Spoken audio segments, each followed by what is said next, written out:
வணக்கம். இன்னைக்கு நம்ம பார்க்க போறது சிம்ம ராசிக்காரங்களுக்கு குரு பார்வை பலன்கள் பத்தி பார்க்க போறோம். அப்ப சிம்ம ராசிக்காரங்களுக்கு குரு பேச்சு பலன்கள் ஆல்ரெடி நம்ம சேனல்ல பார்த்துருப்போம். பார்ட் 1ல. இது பார்ட் 2. அப்ப குரு பார்வை பலன்கள் அப்படின்னு வரும்போது குரு நின்ற பலன்கள் தான் குரு பேச்சு நம்ம சொல்லியிருப்போம். இப்ப குரு பகவான் நமக்கு பார்வைகள்ல ஒரு 3 பார்வை பலன்கள் பார்ப்பாரு. எப்படின்னா சிம்மராசியோட ஸ்தானங்கள் எல்லாம் அவர் பார்வை பலன்களா பார்ப்பாரு. அப்ப அவருக்கு 5ஆம் பார்வை, 7ஆம் பார்வை, 9ஆம் பார்வை அப்படின்ற ஒரு 3 பார்வைகள் இருக்குது. இந்த 3 பார்வைகளும் சிம்மராசிக்காரங்களுக்கு எந்தெந்த ஸ்தான பலன்களை பார்க்கிறாரு அப்படின்னு பார்த்தோம்னா, சிம்மராசியோட சகோதர ஸ்தானத்தையும், சிம்மராசியோட புத்திர ஸ்தானத்தையும், சிம்மராசியோட கலசர ஸ்தானத்தையும் குரு பார்க்கிறார். அப்ப இது வரைக்கும் குரு பயிற்சிக்கு நின்ற பலன்கள் பார்த்திருப்போம். அப்ப இப்ப இந்த மாதிரி சகோதர ஸ்தானத்தை குரு பார்க்கிறார் அப்படின்னாலே என்ன ஒரு பாசிட்டிவ் நமக்கு அப்படின்னா, குரு சகோதர ஸ்தானத்தை பார்க்கிறாரு அப்படின்னாலே சிம்மராசியில நீங்க இருக்கலாம்.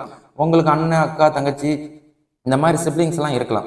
இவங்க கூட உங்களுக்கு ஒரு ஒற்றுமை நிலவும். உங்களுக்குரிய ஒரு உதவிகள், உங்களால முடிஞ்ச உதவிகள் நீங்க அவங்களுக்கு இந்த மாதிரி விஷயங்களுக்கு செய்கிறதுக்குரிய விஷயத்தை இவர் ஏற்படுத்தார். அப்போ சகோதர ஸ்தானம் ஒற்றுமைப்படும். அது ஒரு பாசிட்டிவ். எப்போ வரைக்கும் அப்படின்னா அடுத்த வருஷம் 5ஆவது மாசம் வரைக்கும் உங்களுக்கு பாசிட்டிவாவே இருக்கும். அதுபோல் மனதில் ஒரு தைரியம் இருக்கு. ஏன் அப்படின்னா இந்த 3ஆம் இடம் தைரிய ஸ்தானமும் கூட.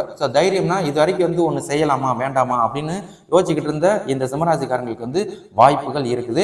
அதை துணிச்சலா செஞ்சு பார்ப்போம் அப்படின்ற ஒரு மனோ தைரியம் உங்களுக்கு ஏற்படும்.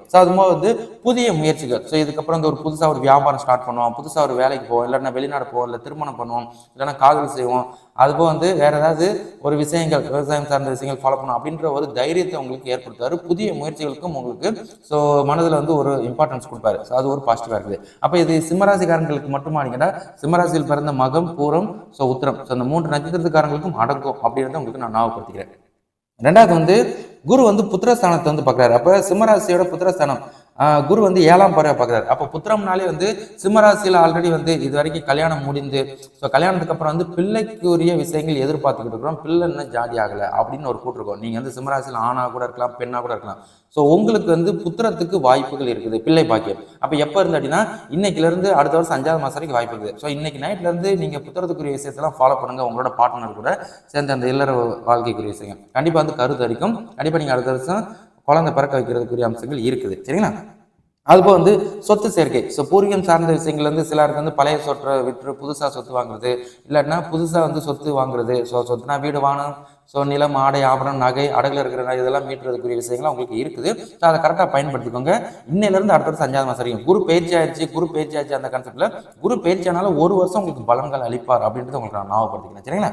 அதுபோல் கோர்ட்டு கேஸு ஏதாவது சம்மந்தமாக போய்கிட்டு இருக்குது. ஒரு சிலருக்கு பங்காளி பிரச்சனை ஓடிக்கிட்டு இருக்கலாம், இல்லை வேறு ஏதாவது கோர்ட்டு கேஸ் பிரச்சனை ஓடிக்கலாம். உங்களுக்கு சாதமாக வர்றதுக்கு வாய்ப்புகள் இருக்குது.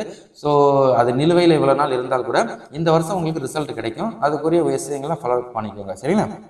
மற்றபடி கடன் தான் எங்களுக்கு இருக்குது. நான் அதீதமாக கடனை இழுத்து வச்சிட்டேன், கடன் பிரச்சனை எனக்கு தெரியுமா அப்படின்ற ஒரு கேள்வி இருந்துகிட்டே இருக்கும். உங்களுக்கு குரு சார்ந்த குரு பார்க்கறதுனால உங்களுக்கு படிப்படியாக அடுத்த வருஷம் 5ஆவது மாதத்துக்குள்ள கடன் பிரச்சனைகளும் சால்வ் ஆகும். அதுக்குரிய விஷயங்கள் இருக்குது. கண்டிப்பாக உழைப்பு கேட்டார்போல வருமானத்துக்கு கேட்டார்போல கழுத்து நெரிச்சிட்டு இருக்கிற கடன்லாம் கொஞ்சம் கொஞ்சமாக அடைஞ்சிக்கிட்டே வாங்க. கண்டிப்பாக அதுக்கும் பலன்கள் இருக்குது. சரிங்களா? மற்றபடி குரு கலசர ஸ்தானத்தை பார்க்குறாரு. அப்போ சிம்மராசியோட கலசர ஸ்தானத்தை குரு 9ஆம் பார்வையா பார்க்குறாரு. அப்போ இதெல்லாம் உங்களுக்கு வாய்ப்பா அப்படிங்கிட்டா, ஃபர்ஸ்ட் திருமணம்.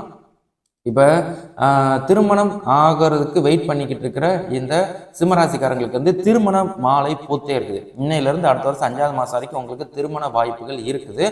நீங்கள் எந்த வயசுல இருந்தாலும் சரி உங்களுக்கு இந்த வருஷம் வாய்ப்பு இருக்குது. பாஸ்ல போன இதெல்லாம் நீங்கள் விட்டுருங்க. இந்த வருஷத்தை கரெக்டாக பயன்படுத்திக்கோங்க, வாய்ப்புகள் இருக்குது.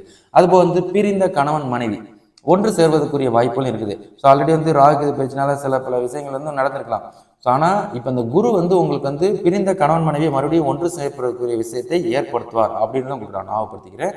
அதாவது குடும்பத்தில் குடும்பம் இப்போ கணவன் மனைவி ஒற்றுமை ஆனாயிட்டாலே குடும்பம் மூலியமா ஒரு கூட்டு முயற்சி, கூட்டு தொழில், ஒரு வியாபாரம், இந்த மாதிரி விஷயங்கள் எல்லாம் நீங்க ஈடுபடுறீங்க அப்படின்னா உங்களுக்கு சாதகமான வெற்றிகள் கிட்டுவதற்குரிய வாய்ப்புகள் இருக்குது. அப்போ குடும்பம் சார்ந்த விஷயங்கள் மூலியமா நீங்க அப்டேட் ஆகி வரதுக்குரிய அம்சங்கள் இருக்குது. அப்போ இதுதான் உங்களுக்கு குரு பார்வை பலன்களா வரும். அது ரொம்ப டீட்டெயில்டா குழப்பம் உங்களுக்கு விரும்பல. இவ்வளவுதான் சிம்பிள். இதை உங்களுக்கு சாதகமான குரு உங்களுக்கு பயிற்சி பலன்களும் நல்லா தான் இருக்குது, குரு பார்வை பலன்களும் நல்லா தான் இருக்குது.